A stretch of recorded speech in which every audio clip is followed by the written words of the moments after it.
Nwanyi Imo, I challenge you ka ekwuo m ọfọ n'isi. Nwanyi Imo, see, people have asked me to leave you, and I'm ready to leave you. But you said, ị ga-akwụ m ọfọ n'isi, na m ga-anwụ. I challenge you, kwụọ m ọfọ n'isi. Let me see if that your offer is bigger than God Almighty. Nwanyi Imo, I bet you, kwụọ m ọfọ n'isi. Mmagha, here with the destiny again. Here with the destiny again. Here with your destiny. Until you bring that first step. ECG. In the church, Christians, evangelists. Good you Mmagha how to make the no US. I'm a proud nationalist. Lesbian of one son. Why you not there to work in one son? I've not done that before. And I'm not passing out with you. John Mmagha even never with a lesbian. When you're almost not pastor. There's been about $50. John Mmagha, what she is doing with a lesbian. And he said that they are video. Says the one of John Mmagha, you on them with a lesbian or US. Japan is Zoike. Leon let the coreo keep the wine lab. Leon let the corre. Tiema for la ye menke. Eh? Leon let the corre. Soon will decay, no decay do too. And one night we can roll a banya mage for Yabo Mazana the canon, Rebon or Kembe Aholole. No more decay, but we say a mole.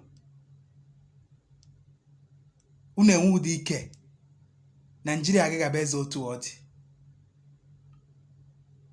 Une wudi ike onye unu gụchọ ka ọ rigoro abịa rigoro laghachikwa unu na so unu nwere ike etie nga ọ ga m eti gị ọfọ emeke m eme nke ọ bụrụ ya bụ ihe unu na-etekọrị ọgara ihe dịkwana ka ụkpa akarịala iji arịa ya nkụ esi jekwana n'izu ike ọ bụrụ na ihe unu na-eme agwụrụ unu ike buru na egwu unu gaba na Zion Prayer Outreach gaba na ebe ahụ ka etichasị unu gaa na ebe ahụ ka etichasị unu ka unu go odogwu ka unu bụrụ odogwu nwaanyị ka unu ghara na-apụta ebe ala emetie m ọfọ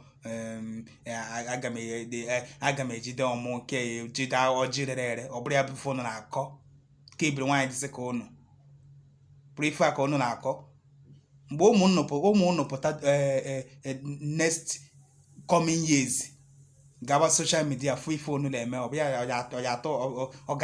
ga-akọ unu mma ọ bụ ya ga-aka mma biko gaa na Zion ka etichasị unu ka unu bụrụ odogwu unu na ebe a na-ama aka ọfọ ibe unu anụrụ na Zion last week na-ama aka ego alaghara ibi elu na Zion na-anụrụ ebe a na-ama aka ọfọ na-ama aka isibe ite ti ya nwụ na Igurube.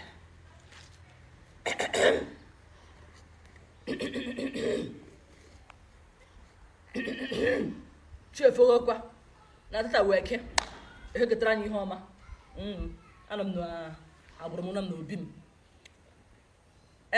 biko onye aga m atụrụ ka m ji waya okwu a onye nji maka ya bịa ebe a shiwi taa bụ maka Mmagha m na watch that video where Mmagha Jimna accord a favor with lies. And the Anomeba, I want to come here to dismantle it. What got my attention is only but three things. Number one, Mmagha's namse namte destiny. I placed 1 million and and remember that tiny destiny Mpuria. Please, I need the evidence. From here, that is what she said on her video. Number two, Mmagha said, no do my set step, my nude and my chat with lesbians. Now condemn okay. I'll probably be threatening. Now Josiah, and Tom Makaya come jiri with the destiny at her. A boss nam stem destiny. Mmagha here or destiny. About Koyano. Destiny. Mmagha si na na si na m ga-edinye boys na Aba ha edile with ha oji with that evidence. Mmagha si na alozie amama ezaga alozie na ọkwụrụ m ụgwọ oji m evidence. Mmagha gịnị sị m na Mmagha? It happened 2 or 3 years ago when Mmagha came to insult Imo State. People watch the agwa I say the issue about your former Imo State, and I came to defend my land. To defend, I'm a mother. I came to defend my land. The say na Mmagha, is this just not chicken na siya post? Na chineke na siya Imo State ashawo. Mo never watch her work hanga since 2 years now. Ma watch ngete. Leporeana. If she is existing, I'm on exist. Mmagha have the nerves to come back again. That's na him Jibaya war last 2 or 3 months. Now him more what do Jibaya war? No maka don't say no Brahmani must stay here. O me chome. Mpata say Mmagha was him Jibaya war because him Jibaya war because of the Imo State ashawo. That is why him Jibaya war. Ukahu aga. Yesterday Mmagha put again. Na koma. Atu te masinine. Na promogo. Na mekwere nka menka. Ama mebe mere he wono. What evidence say with. Mara what my consent today no nam kechi. I'm sure people be at home. I'm sure nne irige agwasa ham. I don't care. Mana lepo ite ihe awu ite. Mmagha, here with the destiny again. Here with the destiny again. Here with your destiny. Until you bring that first step. ECG. In the church, Christians, evangelists. Gujolo Mmagha how with a lesbian, no US. I'm a proud nationalist. Lesbian no one son. Why not that you work in one son? I've never done that before. And I will not start now with the Ego. John Mmagha, if you want to with a lesbian, on your course, no pastor. There's money for $50. John Mmagha, what she is doing with a lesbian. She said that video, test video, sex video, sex in Kawano.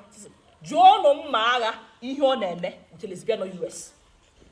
You happen your fellow woman to, according to you, it will bring it out. I am tired of listening. It's a lie. Or bring it. If not, your destiny must remain in this spot. Your destiny must remain in this spot. What's the destiny? It must remain in this spot. I will continue to tie you. You will never have peace. What I said that period was this, or was that. Since you want to chase clout within the Imo State, that will bruise your relevance. But you turned it, I have tied your destiny. Mmagha have destiny again. Him jinaka womo. In my home is center. I will make him again. I will know a gym go. I'm a money. Me non to my home. Me one of my home. If you want to use me to chase clout, I will give it. I will give the popularity. Get that popularity in natural. Get her. For 1 week, get the gear. Here in natural. Get the gear. In here, above your destiny, Mmagha. The query man got a one. Never.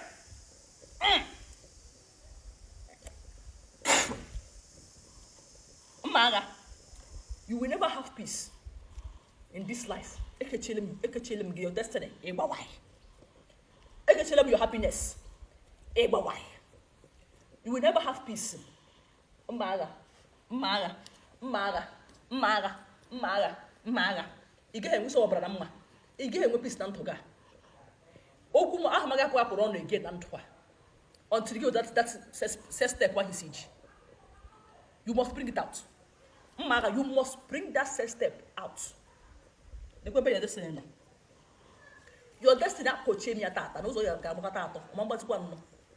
Opu mbere ihe na-emege. I did cause relevance. I won't work with your problem. What I said or your head came to pass. I said and I quote. You will lose relevance. After using the to bless child, and it happened. That was why you are still angry. Not until you bring that first step, Mmagha. Until you give that first step, you give it to Wogi. This thing is in Ketchiri. The way you were, Ketchizelemiana now. Since I'm not now, I don't. Let me back on until you bring that first step. Until you get a lesbian, that first step. How many years? Bring it to show you there. Until you give up that first step, that idiot to send it again. Because I stopped replying them. They now sent you. Give failure. I will tell you are the wrong person to mess with. Until you bring it out. This is the pot of your destiny. You go back. ya wo oji enyere m nwa wara oji ya wo hem no ga lekwu ya ụmụ amara ọ ni shi Mmagha ka na-ekwu okwu ya onti ya oji rere otu aka ya gbasa Mmagha ji na-ere n'ime ndụ ya ọ bụ na ihe nwa awụ Mmagha kwuru n'elu isi mgbe eziokwu ọ bụ na alọzie kwụrụ m ụgwọ amameze ga alọzie Mmagha sị na m ji destiny ya ọ bụ na m sị na m ji destiny ya na m sị na m kechiri ekechi ọ bụrụ na ihe m kwuru mepụrụ m akwụọ ya let these things backfire ọ bụrụ na Mmagha ji my first step let this thing backfire mana ọ bụrụ prove ya ọ bụrụ that evidence Mmagha you will never see peace your body will continue to be hot and frustrated ụzọ ga na-agbarishi your body ga na ihe rere you will never see relevance in this life you will never act like this I'm the worst person you mess up with ngama Jesus Christ onalo organize hezi ngama I dare you and challenge you bring out what you think that you get that meaning bring it out ngawara wanya osimiri abụrụ ga hisi na ekele m na acha ị ga-ame ndị ga-eme wo mwa what's go sad na ha churu ndaja e kewri afọ ya na nkwọ ihe m ji n'aka bụ ọfọ na place outside mgbe ọbụla mana ebu na-emi elu tata asa agụgụ nne m ngwa bilienu n'elu isi Mmagha ọ bụrụkwa na Mmagha ihe nwa kwuru n'isi mgbe eziokwu ka ya destiny ya laghachiri ya ebosi m destiny ya taa ka m ndesi destiny na n'ọkụ mana ọ bụrụ ihe nwa kwuru wasị n'elu isi m ya tụrụ masị ka o were relevance people na-asị ya is okay stop crying Mmagha you will continue to be in sorrow until you bring that first step. My concern is that first step. Bring it out. If you bring it out, I will come out and apologize to everybody, to you. Bring it out. Until you come out and tell the world that first step. If not, you will continue to be in pain. You will continue to be in agony. You will continue to be in anger. You will continue to languish in pain. Till the day even again you bring down that destiny. Can't see what we say like no real afọ and I'm quite also no. I don't know. Of course, you be here. God's way.